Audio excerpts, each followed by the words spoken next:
नमस्कार बंधुगण बंधु माने आपण माने समस्त को आज ज्योतिष कार्यक्रम को स्वागत। आज ज्योतिष कार्यक्रमटी तुला राशि व्यक्ति विशेष मानक पई बहुत गुरुत्वपूर्ण अटे, बहुत ही खास अटे।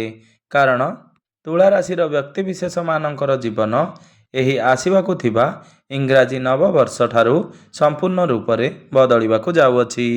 कारण ग्रह नक्षत्र मानकर चलन रे गोटे बहुत बड़ परिवर्तन हेबापई जाउअछि। ग्रह मानकर गुरु देवगुरु बृहस्पति आपणकर भाग्य भाव को चलन करिवे एवं शनि आपणकर षष्ठ भाव रे चलन करिवे, जहाँकि आपण मानक पई अत्यंत शुभदायक अटे। जहाँ फल रे आपणक जीवन रे चालुथिबा समस्त दुख कष्ट एवं समस्यार अंत हेबापई जाउअछि एवं पुनर्बार एही नुआ वर्ष ठारू आपणकर जीवन रे एक नूतन प्रकार खुशी फेरिबाकू जाउअछि। बुध शुक्र एवं सूर्यंकर मध्य राशि परिवर्तन हेउअछि, जहा द्वारा आपणक जीवन रे किछि बड़ हेबापई जाउअछि। आपणकर जीवन रे चालुथिबा समस्त दुख कष्ट एवं समस्यार अंत हेबापई जाउअछि। पुनर्बार एही नूतन वर्ष ठारू आपणकर जीवन रे खुशी फेरिबाकू जाउअछि। तेबे बंधु माने आपण मानकर जदि तुला राशि होइथाए तेबे भिडियोटी को स्किप न करी थरे मात्र शेष पर्यंत निश्चिंत देखंतु एवं भिडियोटी को गोटे लाइक करी चैनल को सब्सक्राइब कर दियंतु। एवं आपण जदि ईश्वर को सच्चा हृदय रे भक्ति करुथांती विश्वास करुथांती तेबे भक्ति एवं श्रद्धार सहित कमेंट बॉक्स रे जय माँ लक्ष्मी जय श्री जगन्नाथ अवश्य लिखि दियंतु। तेबे बंधु माने आसंतु जानिबा आपणकर जीवन रे कौन बड़ परिवर्तन मान हेबार रहिछि। पूर्वरु आपणकर स्वास्थ्य बारंबार खराब रहुतुला, काहेकिना गुरु आपणकर दशम रे चलन करुथुले एवं सूर्य मध्य आपणकर द्वितीय भाव रे चलन करुथुले, जहा फल रे आपणकर धन जनित समस्या लागी रहितिला। आपण ऋण नेइथिले किंतु ऋण सुझी पारु नथिले, ऋणर भार आपणक उपरे बढ़ी बढ़ी चलीथिला। आपणकर गृह परिवार रे खुशीर वातावरण नथिला। आपणकर शिक्षा क्षेत्र रे समस्या देखा जाउथुला। आपणकर अन्य शेषरी खर्च होई जाउथुला। आपणकर समाज रे मान सम्मान पद प्रतिष्ठा नथिला। आपणकु चाकरी टीए प्राप्ति होई पारु नथिला। आपण संतान संतति पई चिंतारे रहुतिले। आपणकर व्यापार वाणिज्य रे लॉस हेउथुला। आपण आपणकर प्रेम जीवन रे सफल होई पारु नथिले। तो एही भली जहाँ भी समस्या आपणकर जीवन रे चालुथिला ताहा एही इंग्राजी नववर्ष ठारू दूर हेबापई जाउअछि। आपणकर जीवन रे पुनर्बार खुशी फेरिबाकू जाउअछि। आपणकर जीवन रे नूतन सूर्य उदय हेबापई जाउअछि। तो देवगुरु बृहस्पति एही नूतन वर्ष ठारू आपणकर भाग्य भाव रे चलन करिवे, जहा फल रे आपणकर भाग्य मजबूत हेबापई जाउअछि। आपण को समस्त क्षेत्र रे भाग्यर साथ पड़ी थाए, तेणु आपण को सबु क्षेत्र रे भाग्य साथ देव। आपण निश्चिंत भाव रे देखि पारिबे आपण जेउ भी कार्य रे हाथ देउछंती सेथिरे आपण को सफलता निश्चय प्राप्ति हेबो। आपण कम परिश्रम करी अधिक सफलता प्राप्ति हेबो। आपण कोनोसी धार्मिक स्थान को यात्रा करि पारंती, कोनोसी विदेश को यात्रा किंबा दूर स्थान को यात्रा करि पारंती।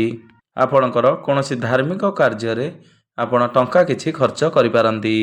एही नूतन वर्ष ठारू आपणकर गृह रे किछि शुभ मांगलिक कार्यर आयोजन करि पारंती। विवाह आदि कर्म होई पारे। आपण किछि बड़ कामर आरंभ करि पारंती, बड़ किछि इन्वेस्टमेंट करि पारंती, जहा आपणको भविष्यत रे बहुत बड़ लाभ प्रदान करिवो। एही नुआ वर्ष ठारू आपण किछि भूमि जमी प्रॉपर्टी किंबा नूतन जानवाहन इत्यादि किणाकिणी करिपारंती, किंबा नूतन गृह मध्य निर्माण करिपारंती, किंबा आपणकर किछि पैतृक संपत्ति सेल होई पारे, जहा फल रे आपणकर हाथ को किछि मोटा अंकर टंका आसी पारे। गुरु एठारे बसी आपणकर लग्न आपणकर तृतीय भाव एवं पंचम भाव को दृष्टि देउछंती। आपणकर लग्न को देखिबार माने हेला एही नूतन वर्ष ठारू जदि पूर्वरु आपणकर स्वास्थ्य रे किछि समस्या लागी रहितिला ताहा सबु धीरे धीरे दूर हेबो। आपण निजको हेल्दी अनुभव करिवे। समाज रे आपणकर मान सम्मान बढ़िबो। ପଦ ପ୍ରତିଷ୍ଠା ବଢ଼ିବ। ଆପଣଙ୍କର ଲୋକପ୍ରିୟତା ବଢ଼ିବ। ଆପଣଙ୍କର ମ୍ୟାନେଜମେଣ୍ଟ ସ୍କିଲ୍ ଏବଂ ଦାୟିତ୍ୱ ବଢ଼ିବ। ଲୋକପ୍ରିୟତା ବଢ଼ିବ। ଆପଣଙ୍କ ମଧ୍ୟକୁ ବିଭିନ୍ନ ଦିଗରୁ ଧନ ମଧ୍ୟ ଆସିବ। ଆପଣ ଟଙ୍କା ଇନକମ୍ କରିବା ପାଇଁ ବିଭିନ୍ନ ପ୍ରକାର ରାସ୍ତା ମଧ୍ୟ ଆପଣଙ୍କୁ ଦେଖାଦେବ। ଆପଣଙ୍କର ତୃତୀୟ ଭାବକୁ ଦେଖିବାର ମାନେ ହେଲା ଏହି ନୂଆ ବର୍ଷ ଠାରୁ ଆପଣ କିଛି ନୂଆ ନୂଆ ଜାଗାକୁ ଭ୍ରମଣ କରିବାକୁ ଯାଇପାରନ୍ତି। ଆପଣ ଛୋଟ ମୋଟ ସ୍ଥାନକୁ ଯାତ୍ରା କରିପାରନ୍ତି କିମ୍ବା ଯେଉଁ ବ୍ୟକ୍ତି ବିଶେଷମାନେ ଅନଲାଇନରେ କାର୍ଯ୍ୟ କରୁଛନ୍ତି, ଡିଜିଟାଲ ମାର୍କେଟିଂର କାମ କରୁଛନ୍ତି, ଟୁର୍ ଆଣ୍ଡ ଟ୍ରାଭେଲରେ ରହିଛନ୍ତି, ଫାଇନାନ୍ସରେ ରହିଛନ୍ତି, ମାର୍କେଟିଂ କ୍ଷେତ୍ରରେ ରହିଛନ୍ତି, ସେମାନଙ୍କୁ ଅଧିକ ଶୁଭ ଫଳ ପ୍ରାପ୍ତି ହେବ। କିନ୍ତୁ ଯେଉଁମାନେ ମଡେଲିଂ କ୍ଷେତ୍ରରେ ଅଛନ୍ତି, କଳା ସାହିତ୍ୟ କ୍ଷେତ୍ରରେ ରହିଛନ୍ତି, ନୃତ୍ୟ ପରିବେଷଣ କରନ୍ତି, ସେମାନଙ୍କୁ ମଧ୍ୟ ଅଧିକ ଶୁଭ ଫଳ ପ୍ରାପ୍ତି ହେବ। ଏହା ସହିତ ବୃହସ୍ପତିଙ୍କର ନବମ ଦୃଷ୍ଟି ଆପଣଙ୍କର ପଞ୍ଚମ ଭାବ ଉପରକୁ ରହିବ। ପଞ୍ଚମ ଭାବଟି ହୋଇଥାଏ କୁଣ୍ଡଳୀର ଶିକ୍ଷା, ସନ୍ତାନ ଏବଂ ପ୍ରେମ ସମ୍ପର୍କର ଭାବ। ସବୁଠାରୁ ବଡ଼ କଥା ଏହା ଅଟେ କି ସେମାନଙ୍କ ପାଇଁ ଗୋଟିଏ ଖୁସି ଖବର ଅଟେ ଯେଉଁ ଦମ୍ପତିମାନେ ଦୀର୍ଘଦିନ ଧରି ସନ୍ତାନର କାମନାରେ ରହୁଥିଲେ ବା ବାରମ୍ବାର ଚେଷ୍ଟା କଲେ ବି ବିଫଳ ହେଉଥିଲେ, ସେମାନଙ୍କୁ ଏହି ନୂତନ ବର୍ଷ ଠାରୁ ଜୁନ୍ ମାସର ମଧ୍ୟରେ ସନ୍ତାନ ସୁଖ ମିଳିବାର ନିଶ୍ଚିନ୍ତ ସମ୍ଭାବନା ବନୁଅଛି। ଆପଣ ଚେଷ୍ଟା ଜାରି ରଖନ୍ତୁ। ଆପଣଙ୍କର କନସିଭ୍ କରିବାର ସମୟ ଏହା ଠିକ୍ ଅଟେ ଏବଂ ଯେଉଁ ପିଲାମାନଙ୍କର ବିବାହ ହୋଇନାହିଁ ସେମାନଙ୍କର ଗୃହକୁ ବିବାହ ପ୍ରସ୍ତାବମାନ ଆସିପାରେ ଏବଂ ଆସି ଫାଇନାଲ ମଧ୍ୟ ହୋଇପାରେ, ବିବାହ ମଧ୍ୟ ହୋଇଯାଇପାରେ। ତ ବନ୍ଧୁମାନେ, ପଞ୍ଚମ ଭାବଟି ଆପଣଙ୍କର ପ୍ରେମ ଜୀବନର ଭାବ ହୋଇଥାଏ। ଆପଣଙ୍କର ପ୍ରେମରେ ଯଦି କିଛି ପୂର୍ବରୁ ସମସ୍ୟା ଲାଗି ରହିଥିଲା, ଯୁକ୍ତିତର୍କ ମତାନ୍ତର ଲାଗି ରହିଥିଲା, ତ ସେ ସବୁ ଦୂର ହେବାକୁ ଯାଉଅଛି। ପୁଣି ଥରେ ଆପଣଙ୍କର କଥାବାର୍ତ୍ତା ହେବାକୁ ଲାଗିବ। ଯେଉଁ ବ୍ୟକ୍ତି ବିଶେଷମାନଙ୍କର ବ୍ରେକଅପ୍ ହୋଇଯାଇଥିଲା ସେମାନଙ୍କର ପୁନର୍ବାର ପ୍ୟାଚଅପ୍ ହୋଇପାରେ ଏବଂ ଯେଉଁମାନେ ସିଙ୍ଗିଲ୍ ଅଛନ୍ତି ସେମାନଙ୍କୁ ନୂତନ ପାର୍ଟନର ମିଳିପାରନ୍ତି। ଆପଣଙ୍କର କାହା ସହିତ ସମ୍ପର୍କ ଗଢ଼ି ଉଠିପାରେ। ଆପଣ ଆପଣଙ୍କର ପ୍ରେମ ଜୀବନରେ ଆଗକୁ ବଢ଼ିବା ପାଇଁ ଚେଷ୍ଟା କରିବେ। ଶିକ୍ଷା କ୍ଷେତ୍ରରେ ଆପଣ ଉନ୍ନତି ପ୍ରଗତି କରିବେ। ଆପଣଙ୍କ ମଧ୍ୟରେ ଜ୍ଞାନ ଏବଂ ବୁଦ୍ଧି ବଢ଼ିବ। ଏହି ବର୍ଷ ଆପଣ ଆପଣଙ୍କର ପାଠପଢ଼ାକୁ ନେଇ କିଛି ବଡ଼ କରିବାକୁ ଚେଷ୍ଟା କରିବେ।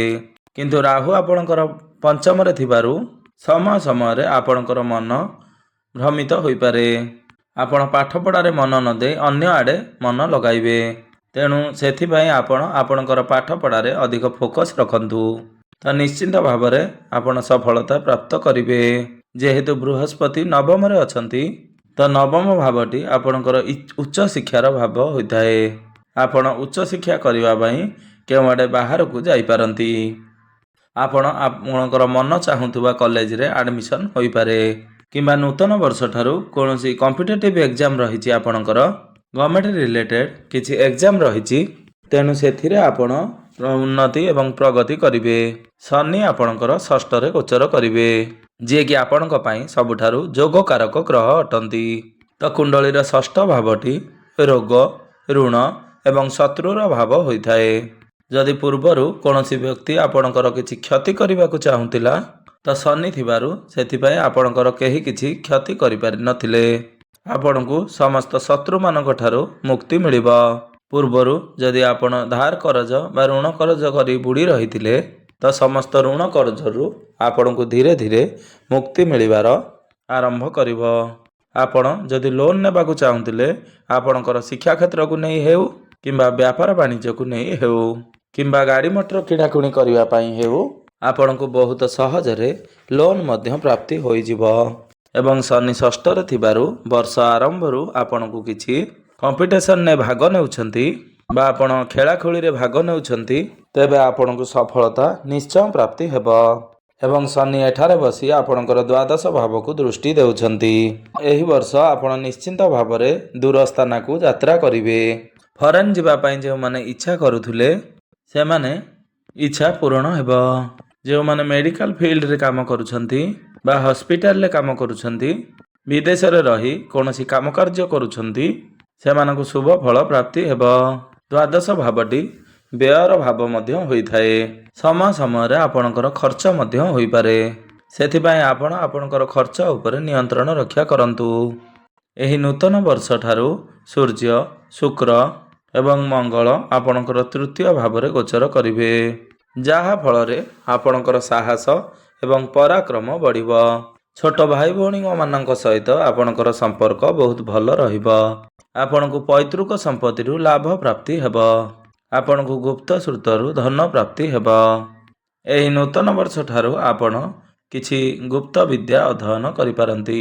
ଯେଉଁ ବ୍ୟକ୍ତିବିଶେଷମାନେ ରିସର୍ଚ୍ଚ ଲାଇନରେ ଅଛନ୍ତି, ସାଇଣ୍ଟିଷ୍ଟ ଅଛନ୍ତି, ଯେଉଁମାନେ ଜ୍ୟୋତିଷ ବିଦ୍ୟା ଅଧ୍ୟୟନ କରୁଛନ୍ତି, ସେମାନଙ୍କୁ ଶୁଭ ଫଳ ପ୍ରାପ୍ତି ହେବ। ତ ଗୁରୁ ଯେହେତୁ ଆପଣଙ୍କର ଭାଗ୍ୟ ଭାବରେ ଅଛନ୍ତି, ତ କ୍ୟାରିୟର କ୍ଷେତ୍ରରେ ଆପଣଙ୍କୁ ବହୁତ ଅଦ୍ଭୁତ ପ୍ରକାରର ସଫଳତା ପ୍ରାପ୍ତି ହେବ। ଯେଉଁ ବ୍ୟକ୍ତିବିଶେଷମାନେ ପଦୋନ୍ନତି ବା ପ୍ରମୋସନ୍ ହେବାର ଅପେକ୍ଷାରେ ରହିଥିଲେ, ସେମାନଙ୍କର ପ୍ରମୋସନ୍ ହୋଇଯିବ, ପଦୋନ୍ନତି ହୋଇଯିବ। କୌଣସି MNC କମ୍ପାନୀରୁ ଜବ୍ ଅଫର୍ ଆସିପାରେ। ଯେଉଁମାନେ ଦୀର୍ଘ ଦିନ ଧରି ଚାକିରିର ଅପେକ୍ଷାରେ ଥିଲେ ବା ଯେଉଁମାନେ ବେରୋଜଗାର ଥିଲେ, ଏହି ବର୍ଷ ସେମାନଙ୍କୁ ନୂତନ ଚାକିରି ମଧ୍ୟ ପ୍ରାପ୍ତି ହୋଇପାରେ। ଆପଣ ଚେଷ୍ଟା ଜାରି ରଖନ୍ତୁ। ଆପଣଙ୍କ ପାଖକୁ ନୂଆ ନୂଆ କାମମାନ ଆସିବ, ଦାୟିତ୍ୱ ବଢ଼ିବ। ଆପଣଙ୍କୁ କର୍ମକ୍ଷେତ୍ରରେ ବହୁତ ଅଧିକ ସଫଳତା ପ୍ରାପ୍ତି ହେବ। ଗୁରୁ ଆପଣଙ୍କର ନବମରେ ଥିବାରୁ ସମୟ ସମୟରେ ଆପଣଙ୍କୁ ଆକସ୍ମିକ ଧନ ଲାଭ ହୋଇପାରେ। ଯେଉଁମାନେ ବ୍ୟାପାର ବାଣିଜ୍ୟ କରୁଛନ୍ତି, ସେମାନଙ୍କର ଉନ୍ନତି ଏବଂ ପ୍ରଗତି ହେବ। ଆପଣଙ୍କର ପାଖକୁ ନୂତନ କ୍ଲାଏଣ୍ଟ ଆସିପାରନ୍ତି। ଆପଣଙ୍କର କଷ୍ଟମର ବଢ଼ିପାରନ୍ତି। ଆପଣ ପାର୍ଟନରସିପ୍ରେ କିଛି ନୂତନ ବ୍ୟାପାର ବାଣିଜ୍ୟ ଆରମ୍ଭ କରିପାରନ୍ତି। ଆପଣଙ୍କୁ ବୈବାହିକ ସୁଖ ପ୍ରାପ୍ତି ହେବା ସହିତ ପାରିବାରିକ ସୁଖ ମଧ୍ୟ ପ୍ରାପ୍ତି ହେବ। ଆପଣଙ୍କର ଡେଲି ଇନକମ୍ ବଢ଼ିବ। ଫାଇନାନ୍ସିଆଲ ଗ୍ରୋଥ ହେବ। ତେବେ ଆପଣ ଅଧିକ ଶୁଭ ଫଳ ପ୍ରାପ୍ତି କରିବା ପାଇଁ ପ୍ରତ୍ୟେକ ଦିନ ମାତା ଲକ୍ଷ୍ମୀଙ୍କର ପୂଜା ଆରାଧନା କରନ୍ତୁ। ଆପଣ ଅବଶ୍ୟ ଶୁକ୍ରଙ୍କର ବୀଜ ମନ୍ତ୍ରର ଜପ କରନ୍ତୁ। ଓಂ କ୍ରାଂ କ୍ରିଂ କ୍ରୋଂ ସହ ଶୁକ୍ରାୟ ନମଃ। ଏହି ମନ୍ତ୍ରଟିକୁ 108 ଥର ଜପ କରନ୍ତୁ ଏବଂ ପ୍ରତ୍ୟେକ ଦିନ ହନୁମାନ ଚାଳିଶାର ପାଠ ଅବଶ୍ୟ ଜପ କରନ୍ତୁ ଏବଂ ଉଦିତ ସୂର୍ଯ୍ୟଙ୍କୁ ତମ୍ବା ପାତ୍ରରେ ଜଳାର୍ଘ୍ୟ ଅର୍ପଣ କରନ୍ତୁ। ଆପଣଙ୍କୁ ଶୁଭ ଫଳ ପ୍ରାପ୍ତି ହେବା ସହିତ ଆପଣଙ୍କର ଭାଗ୍ୟରେ ଉନ୍ନତି ଆସିବ। ତ ବନ୍ଧୁମାନେ, ଆପଣଙ୍କର ଜୀବନ ମଙ୍ଗଳମୟ ହେଉ ଏବଂ ଏହି ଆସିବାକୁ ଥିବା ଇଂରାଜୀ ନବବର୍ଷ 2026ଟି ଆପଣଙ୍କ ପାଇଁ ସୁମଙ୍ଗଳ ହେଉ, ଏହା ହିଁ ଈଶ୍ୱରଙ୍କ ନିକଟରେ ମୋର ଏତିକି ପ୍ରାର୍ଥନା। ଧନ୍ୟବାଦ।